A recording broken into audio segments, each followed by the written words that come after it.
శుక్లాంబరధరం విష్ణుం శశివర్ణం చతుర్భుజం ప్రసన్నవదనం ఝాయేత్ సర్వవిఘ్నోపశాంతయే. భృగు గోత్ర ప్రవర వర్ణన. సూతుడు ఋషులతో ఇట్లు చెప్పెను. రాజేంద్రుడగు వైవస్వత మన ఓంకారాభివర్ణవను విని అనంతరం జలార్ణవ మందు మత్స్యరూపాన ఉన్న దేవేశుడగు నారాయణ్ణి ఇట్లు వేడెను. ప్రభు, ఋషుల నామములను బట్టి ఏర్పడ్డ గోత్రములను ఏ వంశాల వారు ఏ గోత్రాన్ని జనించిరో ఎరుగు విధం గోత్ర నామాలతో సంబద్ధములై ఉన్న ప్రవరముల సమానత్వాలను ఇవి వివాహాది కార్యాల విషయాన సగోత్రత్వాన్ని నిర్ణయించుటకు గోత్రభేదములు గుర్తించుటకు ఉపకరించును. కావున నాకు విస్తరంగా తెలుపవేడెదను. స్వయంభవ మన్వంతరాన మహాదేవుడు శివుడు ఋషులను శపించను కదా. వైవస్వత మన్వంతరం వచ్చిన తర్వాత మరలా వారు పుట్టిన విధమును దక్షపుత్రికల సంతతులను వారి నుండి వర్ధిల్లిన ఋషివంశములను భృగవంశ ప్రవర్తకులను నాకు తెలుపవేడెదను. ఇట్లా అడిగిన వైవస్వత మనవునకు మత్స్యరూప జనార్దనుడు ఇట్లా చెప్పనారంభించను. పూర్వం స్వయంభవ మన్వంతరాన పరమేష్టి పరమాకాశమందు ఉత్తమ స్థానం నందు ఉండవాడగు బ్రహ్మ అనుష్ఠించు యజ్ఞం వితతమై యజ్ఞ పరికర ప్రసారణం చేయబడి ఉండగా మహాదేవుడిచ్చిన శాపంచే ఋషులు స్వయంగా దేహత్యాగం చేసిరి. తర్వాత వారు వైవస్వత మన్వంతరం వచ్చిన తర్వాత యాదృచ్ఛికంగా స్వప్నమైన పట్టు తప్పి జారిపడిన బ్రహ్మదేవుని శుక్రం నుండి సముద్భవించిరి. అది ఎట్ల నా దేవమాతలను దేవపత్నులను చూచిన తరి బ్రహ్మదేవుని శుక్రం స్ఖలితమయ్యను. ఇది లోకంలో జరుగునట్టుది కాదు. బ్రహ్మ అనగానేమి దేవమాతలు దేవపత్నులను వారెవ్వరని విషయాన్ని ప్రతీక రూపంగా శాస్త్రీయార్థం గ్రహించినప్పుడే ఈ విషయం తెలియను. దాన్ని బ్రహ్మ హోమం చేసెను. అంతటా అగ్ని నుండి ఈ వైవస్వత మన్వంతరపు ఋషులు జనించిరి. వారిలో మొదట భృగు మహర్షి జనించెను. అతడు మహా తేజస్కుడు, తపోనిధి. ముందు చెప్పబోవు ఋషుల ఉత్పత్తిని బట్టి చూడగా భృగుడు సమగ్రమగు హోమాగ్ని నుండియే జనించినని చెప్పవలను. నిప్పు కణికల నుండి అంగీరుడును, అర్చిస్సుల నుండి అత్రియ మరీచుల తేజ కిరణాల నుండి మహాతపస్కుడగు మరీచియు, కేశముల నుండి కశ్యప పులస్సులు, ప్రలంబములకు పొడవుగా వ్రేలాడుచున్న కేశముల కొనల నుండి పులహుడును, వసు అగ్ని తేజోమధ్యం నుండి వశిష్ఠుడు జనించిరి. వీరందరూ తపోధనులు. వీరిలో భృగువు పులోముడను రాక్షసుని కూతురైన దివ్యత్వం నందిన పౌలోమిని పెండ్లాడెను. ఆమె యందు అతనికి యాజ్ఞికులు యజ్ఞ ప్రవర్తకులకు 12 మంది కుమారులు కలిగిరి. వారు భువనుడు, భౌవనుడు, వసుజన్యుడు, సుజన్నుడు, శుచి, క్రతువు, మూర్ధన్, యాజ్యుడు, వసుధుడు, ప్రభవుడు, అవ్యయుడు, దక్షుడు. ఈ 12 మంది దేవులు దేవతల్లోని వారే గాని అలాగే గణించబడుచు భృగువులని ప్రసిద్ధులైరి. భృగువు పౌలోమియందు ఉత్పన్నులను నడిచిన చిన్న కుమారులు మరికొందరు కలరు. వారు చెవనుడు, అప్నువానుడు అను బ్రాహ్మణులు. అప్నువానుని కుమారుడు ఔర్వుడు, అతని కుమారుడు జమదగ్ని. మహాత్ములకు ఈ భృగువంశం వారిలో ఔర్వుడు గోత్ర ప్రతిష్టాపరుడు. దీప్త తేజస్సురగు భృగునికి చెందిన గోత్ర ప్రవర్తక ఋషులను పేర్కొందును. భృగువు, చెవనుడు, అప్నువానుడు, ఔర్వుడు, జమదగ్ని, వాత్స్యుడు, దండిన్, నడాయనుడు, వైగాయనుడు, వీతిహవ్యుడు, పైలుడు, సౌనకుడు, సౌనకాయనుడు, జీవంతి, అవేదుడు, కార్షణి అనగా పార్షకుడు,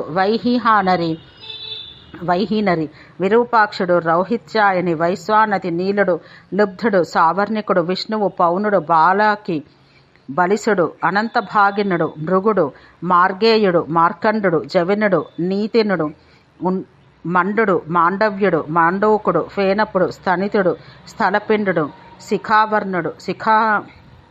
శిఖావర్ణుడు, సార్కరాక్షి, జాలధి, సౌధికుడు, క్షుభ్యుడు, కుత్సన్యుడు, మౌద్గలాయనుడు, మర్కాయనుడు, దేవపతి, పాండురోచి, గాలవుడు, సాంకృత్యుడు, చాతకి, సార్పి, యజ్ఞపిండాయనుడు, గార్గ్యాయనుడు, గాయనుడు, గార్హాయనుడు, గోష్ఠాయనుడు, వాత్సాయనుడు, వైశంపాయనుడు, వైకర్ణుని, శాంకరుడువు, యాజ్ఞేయి, భ్రాష్ట్రకాయని, లలాటినాకుని, లౌక్షిణ్యుడు, పరికుండలుడు, ఆలుకి, శౌచకి, కౌత్సుడు, పైంగలాయనుడు, సత్యాయని, మాలాయని, కౌటిలి, కౌచహస్తికుడు, సౌహాసోక్తి, కావాక్షి, కౌశిచాంద్రమసి, నైకజిహ్వుడు, జిహ్మకుడు, వ్యధాధ్యుడు, లోహవైర్ణుడు, సారద్వతికుడు, నేతిష్యుడు, లోలాక్షి, చలకుండలుడు, వాగాయని, అనుమతి, పౌర్ణిమాగతికుడు, అనకృత్ అనువారు వీరు. ఈ ఋషులకందరికను సమాన రూపాన భృగువు, చెవనుడు, ఆప్నువానుడు, ఔర్వుడు, జమదగ్ని అను 5 ప్రవర ఋషులు అనగా పై చెప్పిన గోత్రముల వారు పంచార్షేయ ప్రవరాన్వితులు. సమాన ప్రవరాన్వితులకు ఈ ఋషుల గోత్రముల వారిలో పరస్పరం ఇచ్చి పుచ్చుకొనుచు వివాహ సంబంధములు జరుపుకొనరాదు. ఈ మత్స్య పురాణానుసారం భృగువంశోత్పన్నుల గోత్రములు 6 వర్గములుగా విభక్తములగును. ఈ చెప్పిన వారందరూ మొదటి వర్గం వారు. రెండవ వర్గం వారు ఇక మీదట మరికొందరు భృగువంశ శ్రేష్ఠులను తెలిపెదను. జమదగ్ని, భృగువు, పౌలస్యుడు, భైజభృత్ ఋషి, ఉభయజాతుడు, కాయని, శాకటాయనుడు వీరు 8 మంది ఔర్వుని సంతతి వారు, మరుత్ సంతతి వారు. వీరికందరికీ కుసు, భృగువు, చవనుడు, ఆప్నువానుడు ఈ 3 ప్రవర ఋషులు. ఈ ఋషుల గోత్రముల వారులు పరస్పరం ఇచ్చిపుచ్చుకొని వివాహ సంబంధాలు చేసుకోరాదు. మూడవ వర్గం వాడు భృగుదాసుడు, మార్గపధుడు, గ్రామ్యాయని, పటాయని, వటాయని, ఆపస్తంభుడు, భల్లి, నైకసి, కపి, ఆర్ష్టిషేనుడు, బిందుభి, కార్దమాయని, ఆశ్వాయని, రూపి అను 13 పంచార్షేయులు. భృగువు, చవనుడు, ఆప్నువానుడు, అర్ష్నిషేనుడు, రూపి ఈ 5 ఈ ఋషుల గోత్రముల వారుల ప్రవర ఋషులు. వీరికి పరస్పర వివాహ సంబంధం కూడదు. 4వ వర్గం వారు 16 మంది.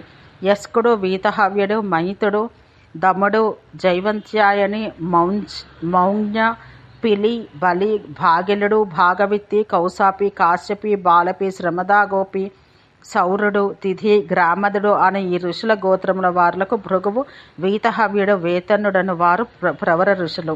ఈ గోత్రాల వారు పరస్పర వివాహ సంబంధం చేసుకోరాదు. 5వ వర్గం వారు సాలాయని, శాకటాక్షుడు, మైత్రేయుడు, ఖాండవుడు, ద్రౌణాయనుడు, రౌకాయనుడు, ఆపిసలి, ఆపికాయని, హంసజిహ్వుడు అను ఈ ఋషుల గోత్రముల వారులకు భృగువు, వ్యధ్రస్వుడు, దివోదాసుడు, అర్ష్నిషేనుడు, రూపి అను 5 ప్రవర ఋషులు. వీరు పరస్పర వివాహ సంబంధాలు చేసుకోరాదు. 6వ వర్గం వారు ఏకాయనుడు, యాజ్ఞపతి, మత్స్యగంధుడు, ప్రత్యూహుడు, సౌరి, ఔక్షి, కార్దమాయని, గృత్స్నమదుడు, సనకుడు అను ఋషుల గోత్రములకు భృగువు, గృత్స్నమదుడు ప్రవర ఋషులు. వీరు పరస్పర వివాహములు జరుపుకోరాదు.